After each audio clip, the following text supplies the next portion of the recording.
Gente, tudo bem? Então, eu tô estudando geografia, então eu vou falar sobre o Nordeste. Bom, o Nordeste é a terceira maior região do país, é constituído por 9 estados: a Bahia, o Ceará, o Maranhão, o Piauí, Rio Grande do Norte, Paraíba, Pernambuco, Alagoas e Sergipe. A população do Nordeste é mais distribuída, apesar de ser bastante populoso. O Nordeste tem características sociais, econômicas e até mesmo ambientais muito diversificadas. Justamente por isso ele é dividido em 4 sub-regiões: o meio norte, o agreste, a zona da mata e o sertão. Justamente por causa dessa diversidade, em relação à população ser mal distribuída, obviamente a maioria das pessoas vão optar por uma região com um desenvolvimento melhor. E o povoamento do Nordeste, obviamente, acompanha a colonização do Brasil.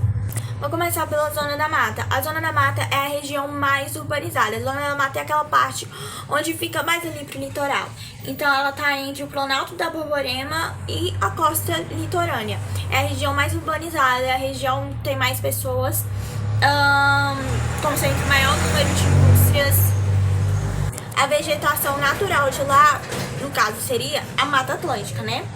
Porém, desde o início da colonização do país, esse tipo de vegetação foi devastado, né? Por processos de ser substituída por lavouras de cana-de-açúcar, justamente por causa dessa urbanização, né? Então, hoje, a Mata Atlântica na Zona da Mata tá praticamente extinta. No caso dessa vegetação, né, e pelo fato de estar no litoral, as chuvas são mais abundantes, o clima ele é úmido, diferentemente do sertão.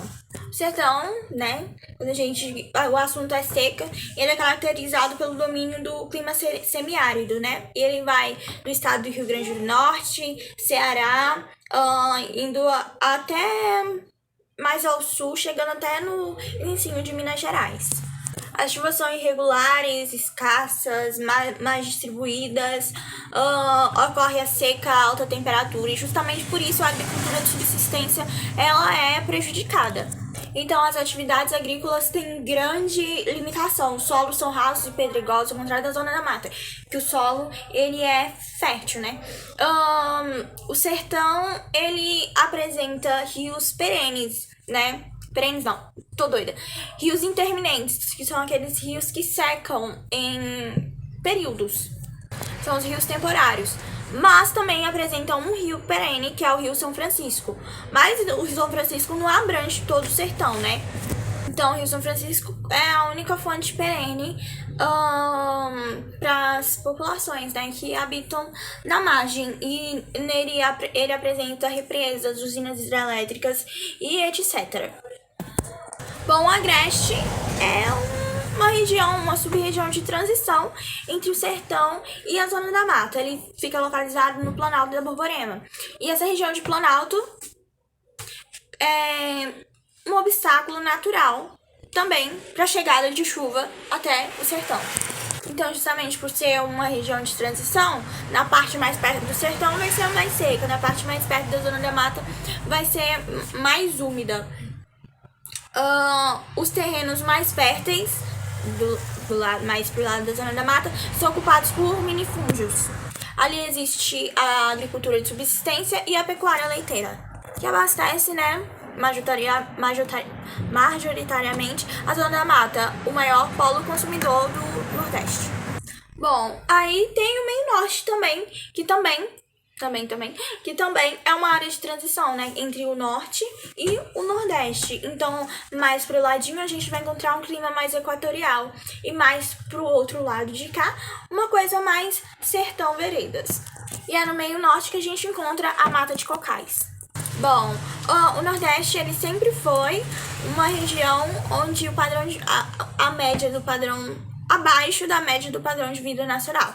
Então, o governo ele sempre tentou fazer medidas, obviamente, o Estado como órgão, como instituição garantidora do bem-estar dos cidadãos, tentou instaurar medidas para combater a seca e mortalidade infantil e etc. Então, em 1936, criado o Polígono das Secas, aquela área do sertão onde ocorre onde a seca é mais predominante, chegando até no comecinho ali de Minas Gerais, houve a criação do projeto Áridos, financiado pelo Banco Mundial, com a construção de açudes, a distribuição de verbas a prefeitos e etc., justamente para tentar combater essa seca. Só que esses projetos, obviamente, envolvidos com casos de corrupções e denúncias de corrupções e desvio de dinheiro público. E também há a transposição do Rio São Francisco, né?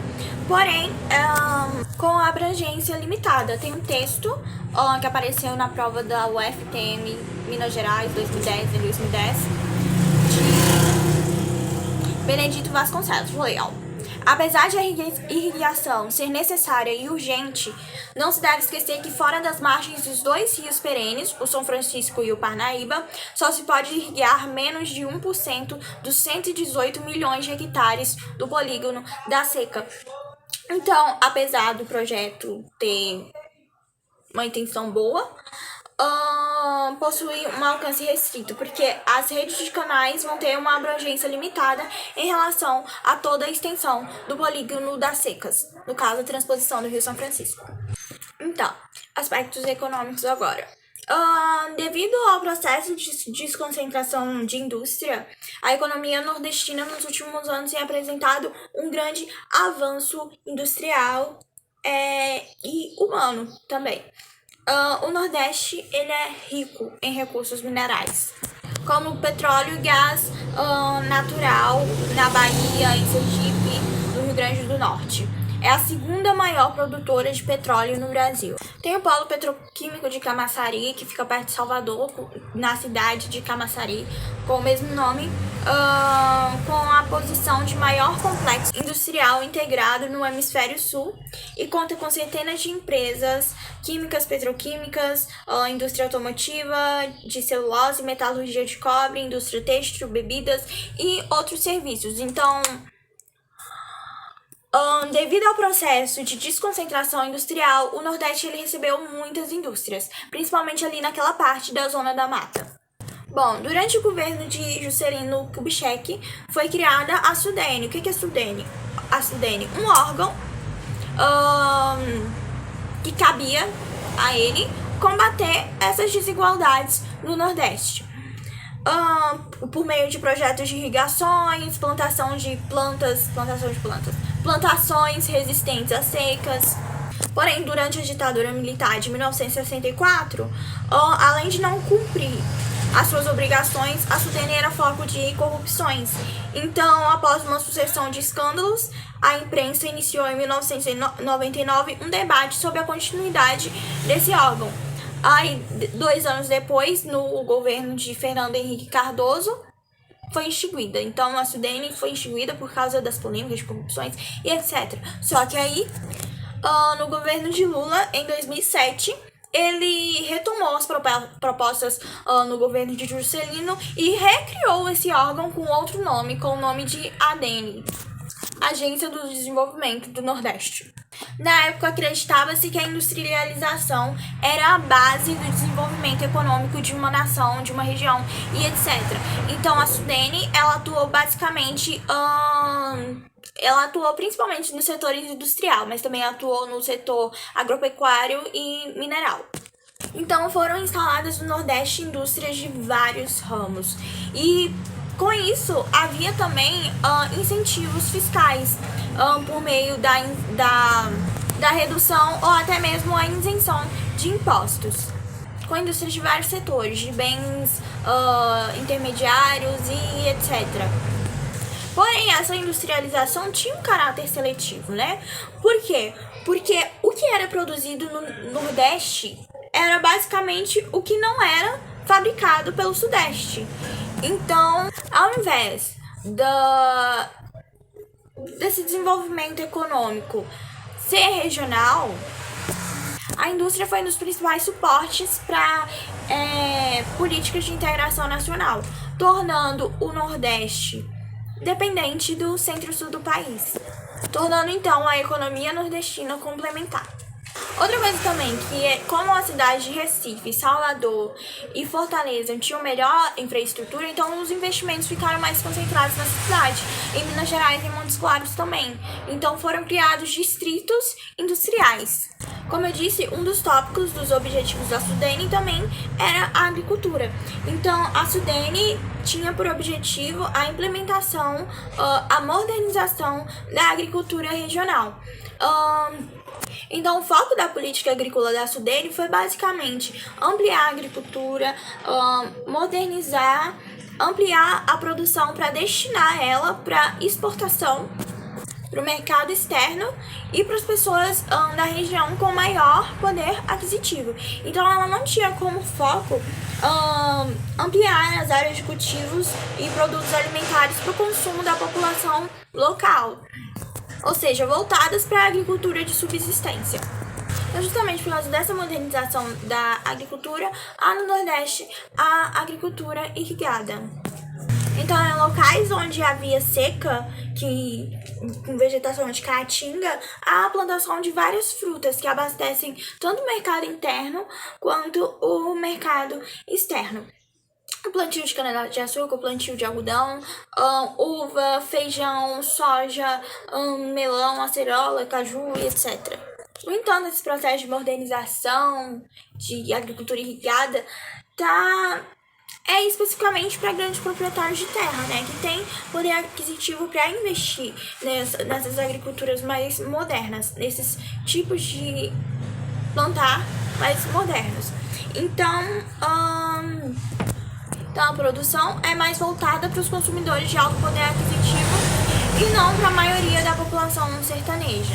Porém, também há aspectos positivos, como a criação de empregos, estímulo ao desenvolvimento de médias e pequenas empresas, como, por exemplo, de embalagens, o cumprimento das leis trabalhistas.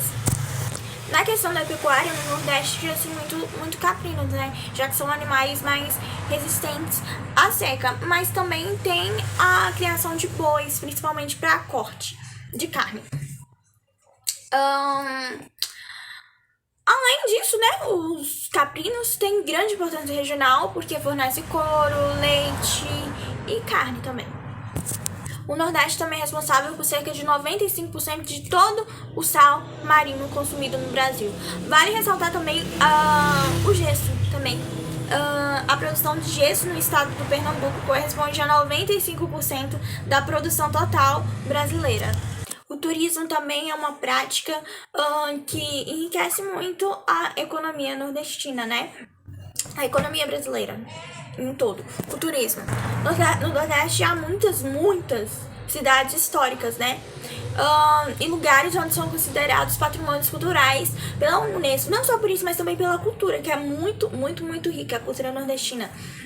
O litoral, com as praias maravilhosas e etc., é um lugar onde há muito turismo no Nordeste. Porém, nem todas as faces do turismo são positivas. Também existem particularidades negativas, como, por exemplo, a devastação da vegetação por causa do contingente muito grande de pessoas que vão a certo lugar. É necessário o meio ambiente ser preservado e etc. E também a prática do turismo sexual. O Nordeste é um dos polos mundiais desse tipo de prática. Existem agências na Itália e na Alemanha, por exemplo, que vendem pacotes a turistas com encontros pré-agendados para se encontrar com garotas de programa aqui no Brasil, no Nordeste. E muitas vezes são crianças e adolescentes. Bom, o Nordeste ele sempre apresentou como uma área forte para emigração. Então ele sempre apresentou características, né, para ser um polo de repulsão de pessoas, como a seca do sertão, a precariedade das condições de vida e etc. Então, esse aspecto de imigração sempre foi uma das características principais do Nordeste. Então, as pessoas saíam de lá em busca de emprego, de condições de vida melhores para as regiões como de São Paulo, Minas Gerais, na região mais para lá, para a Amazônia, por causa do ciclo da borracha. e oferta de emprego e etc, etc e tal. Porém, ao chegar nesses lugares, muitas vezes eles eram vítimas de xenofobia, xenofobia, e preconceitos e etc. Muitas vezes não era toda aquela coisa que você pensava. Isso se passa em muitos filmes, né? Isso se deu até 1990 e etc. Porém, nos últimos anos, esse fato tem se invertido e até diminuído e se reduzido bastante, fazendo com que essas pessoas que saíram voltassem mais para o Nordeste, justamente pela melhora nas condições econômicas no IDH nordestino. Então, as pessoas que saíram da sua terra estão querendo voltar. Aqui, ó.